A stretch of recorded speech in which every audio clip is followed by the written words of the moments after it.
Deanna here, and thanks so much for being here. So today's video is a book review, and the book I'm going to be reviewing is Brightly Burning by Alexa Donne.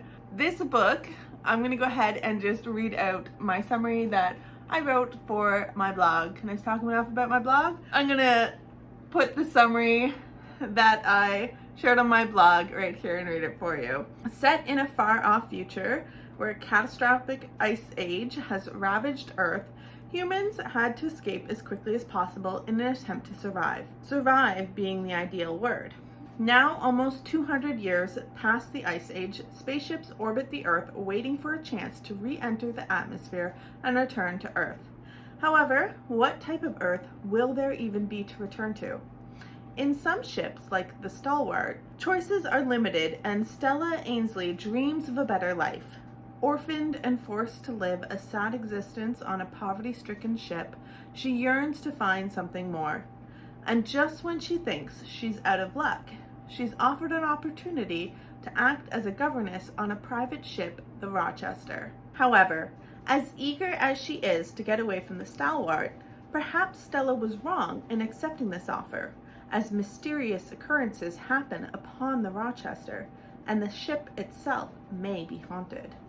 In a fun and adventurous retelling of Jane Eyre, Alexa Donne takes us on a sci-fi adventure in a future galaxy that reimagines the Charlotte Bronte classic. That is a quick summary of what this book is. At the core of this book, we have sci-fi happenings in space, and it is a updated version of Jane Eyre. Now, I have never read Jane Eyre fully yet. I am in the middle of reading it, but I had not read it at all when I picked up this. I'd only ever read one other retelling, and that is Plain Jane, which I don't think you can even see, but it is My Plain Jane, which was also a retelling. So that's the only experience I've really had with Jane Eyre. I just know about Jane and Rochester, and it's like a love story, but it's also very much a gothic tale as well, and that's pretty much what I knew. With the retelling I had in the My Plain Jane, and then this, I didn't know the actual core material, so I do come into it with that bit of blinders on just to make anyone aware. I am remedying that, as I do have Jane Eyre, and like I said, I am reading it, so I might have a comparison of Jane Eyre and Brightly Burning in a later video. But right now, this is all about Brightly Burning. And I was introduced to this book through Alexa Donne's YouTube channel. I follow Alexa Donne, the author, on YouTube.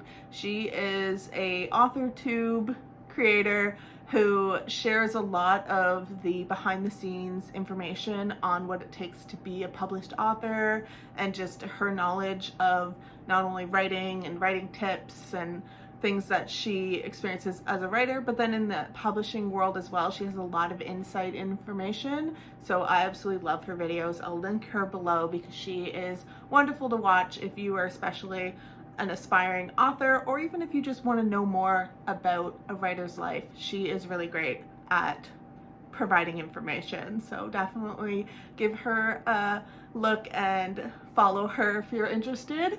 In regards to this book, this is her debut novel. So this is the first book that she had published, and it is Brightly Burning. I read her more recent, not the most recent coming out, but the last book that she published, which was The Ivies, which I have a video about that. I have a blog post. I'll link all of that. I'll put it in the cards as well, because that was a really fun book. And I really enjoyed The Ivies, so I wanted to know, where did it all come from? Where did she start, and what was this book like? And I just gotta say, like, I'm probably a little biased, so please take note of that, because I am a bit of a Alexa Donne fan. I do really very much love her channel, and I loved The Ivies. And this one, I just loved it. I found this like so fun and engaging and exciting, and I was so excited to read it that is very much some of what I already came with an expectation to love this, and it did meet my expectations. Now, I am gonna say there are some things about the book that were kind of a little interesting. Like, this is set in the future. It's supposed to be about 200 years from whenever the Ice Age is supposed to have hit Earth. So even saying, if say the Ice Age happens in like 100 years from now, please no, but if say that happened and then 200 years, we're looking potentially about 300 years in the future, maybe more, depending, oh gosh forbid, let's hope an Ice Age never does actually happen. But this is supposed to be a future world. This is supposed to be the future. They're living on spaceships. Now, yes, they did have to leave Earth very quickly. It's not like it was something where they were already living in space, it doesn't seem. It seems like it was just a lot of people get as much as they can to get into space, and then they had to leave Earth. And they don't even know what is going on Earth. They have no idea what the Earth situation is like, whether it's too inhabitable because of the Ice Age. They have no idea. They're all up in the spaceship, just living life in space. And why did I just go on that big rant? Because living in space, something that was an interesting choice on Alexa's part was that she still put elements of what Jane Eyre was like, and Jane Eyre was written in the 1800s. So life was a lot different in the 1800s. Women were a lot different in the 1800s. And in the 1800s, what did women wear? But big, huge, billowing dresses, like corsets and God knows undergarments and all kinds of crazy stuff, layers to their dresses essentially, is what women wore. Women didn't wear pants back in the 1800s. And so it was a really interesting choice that that's what she had. And I think she very much just loved the dressing of Jane Eyre, and I think she was very much trying to pay homage to the original work, but it just didn't fit.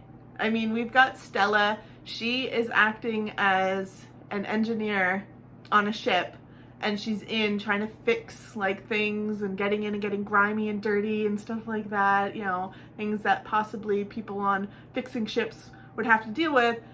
And she's wearing all of these like garments, like that just wouldn't happen. That would be such a health and safety issue. She would be having her dress snagged and ripped, and just the hair alone is one thing. There is a comment about her hair is too long and it could get ripped off her scalp, but that is more understandable because at least she could put it in like a bun and stuff and like contain her hair, wear a hat or something. But all these big flowing dresses, that kind of, if that's really gonna bug you and take you out of the story, then I'd just be careful of that. It's not 100% like, it's not like that's all she talks about. That's not what the whole book is about or anything, but there is pieces of that. And so it's just something that just did kind of make me chuckle sometimes when I'm reading it, because I'm like, no, I don't think they'd be wearing that dress. But I do appreciate that Alexa was trying to like stay true to the original in that capacity. And it was kind of funny seeing like how the one girl, Jess, which is the one that Stella ends up taking care of, complains about the dresses. Like, yeah, I think we would all very much complain if we were having to wear dresses like that on spaceships. But it was just a really interesting choice. But that aside, if we overlook that, like, that was my biggest grievance of this story, was just that little piece. I was just like, what?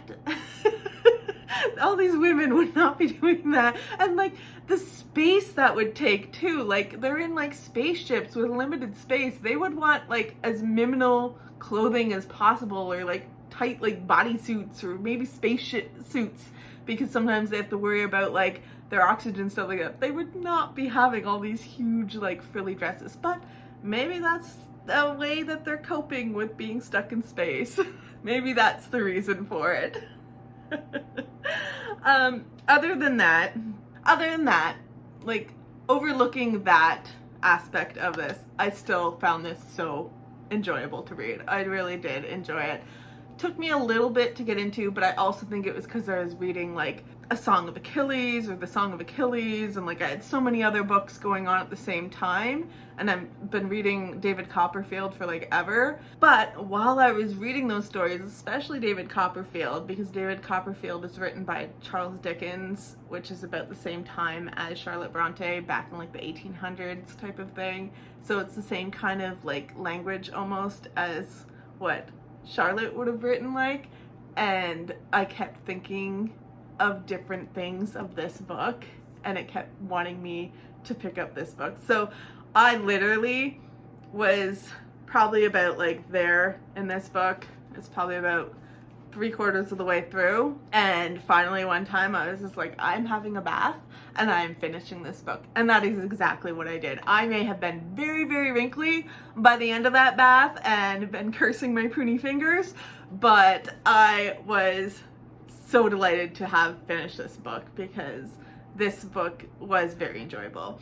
I did enjoy the character Hugo a little much sometimes, of course, with the story of Rochester and all of that good stuff, but I did enjoy Hugo. I enjoyed Stella. I enjoyed the story. Like, I enjoyed even some of it. I think it would have been nice to know more about like the backstory of like the government and like how the fleet works, and like there's so many ships that aren't really mentioned, and like I would love to almost know more of that. It wasn't really maybe talked in as much as maybe I could have liked, but it still had a really good story in my opinion. And the writing style of this book was enjoyable to me. It was a YA type writing style. Our main character is 17. Hugo, her love interest, which is essentially supposed to be the modernized Rochester, is 19. And so it is very much from like a teenage perspective of the 17-year-old, which is Stella, and it's written very much in that like easy, nice kind of YA quick read type style. So that is the type of writing you're gonna get, is that very much quick, easy type of YA, but it was really fun. I really enjoyed it, and I love that kind of writing a lot. Like, especially on days when I just want to kick back with a book and just enjoy. Those are some of my go-to types of books, is to get into those kind of characters and that type of writing that doesn't make my brain hurt. So I did very much love the writing style. The only thing, the only other little small grievance I have, and it's not even really a grievance, it's just something to point out, is that I felt that it was very, very quick. We had months pass in the book, but it felt like days, and I couldn't really always keep track of like what the timing was going on. Like and that might have just been myself, and just because of how quick this kind of writing style is, that you're just so engrossed and engaged that like boom, all of a sudden, wow, they're in love and everything's happening. I hope I'm not giving spoilers. If you have no idea of the story of Jane Eyre, I do apologize. I mean, it is a book from the 1800s. I think most of us know that it is a love story at its core, even though it's a gothic novel. So I hope I'm not giving away too much. I'm not going to spoil all of it, but it is a love story. And that love, it was, in some ways, it was almost kind of like, felt like insta love. And that probably maybe is what this book is like. I don't know, because I haven't finished this book. So I'll let you know in my next video, when I compare these books, how well this was to the original. But I did feel like suddenly, all of a sudden, Hugo was in love with her, and it did just feel very, very sudden to me. But that's, you know, I think that's more just, that's just sticking to probably how this is and how this will go. So we'll see. But that was just like, oh wow, yeah, okay, they're in love, okay. But it was still really enjoyable, and it was still fun, and it was, again, one that I couldn't stop thinking about, and I had to go back and just finish it. So that was how engaging this one was, and how like much it drew me into the story, that I just had to finish it. Overall, I love this book. I rate it a 5 out of 5. The reason I'm rating it 5 stars, even with some of those grievances, is because I can see myself picking up this book and wanting to reread it again in the future, because I could see myself wanting to get back into the world of Stella and Hugo and just kind of checking this story out again. It's kind of a bit of a feel-good in some ways.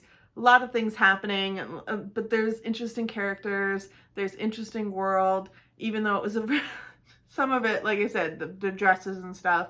But other than that, it was really fun and it was enjoyable and I did love it. And I really saw like how great this was for a debut novel. Like, this is pretty awesome of Alexa, and comparing this to like even, sorry, my Alexa scared the heck out of me. It's the curse of having that be the author's name. All I know is that I really did enjoy this book. And I think I was saying, my point was, I was trying to get to was that I saw versus this book and her next book that I read, The Ivies, I saw how much she grew as a writer, and I think she's going to continue to grow as a writer. I have so much confidence in her in that she's going to continue to pump out some pretty great books. And I think for this is an amazing debut novel that I'm sure she is super proud of and still very much loves. So I had fun reading it, and I think it was a really fun retelling of Jane Eyre.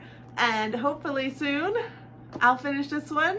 I'll do an actual review on Jane Eyre, and then I'll do maybe a comparison between Brightly Burning and the original work and see the differences between the two and the similarities as well. So stay tuned for that one. Let me know if you're interested in that below.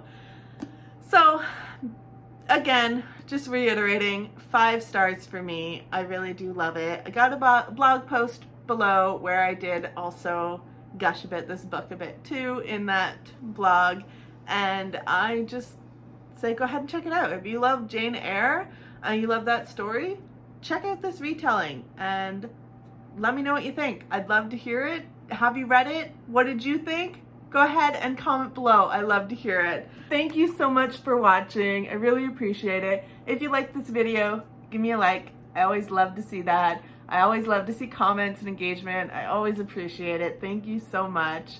And that is it for me. I hope you have a wonderful rest of your day, night, evening, whatever time it is, wherever you are. Take care of yourself. Thank you again for watching, and you will see me next time. Bye!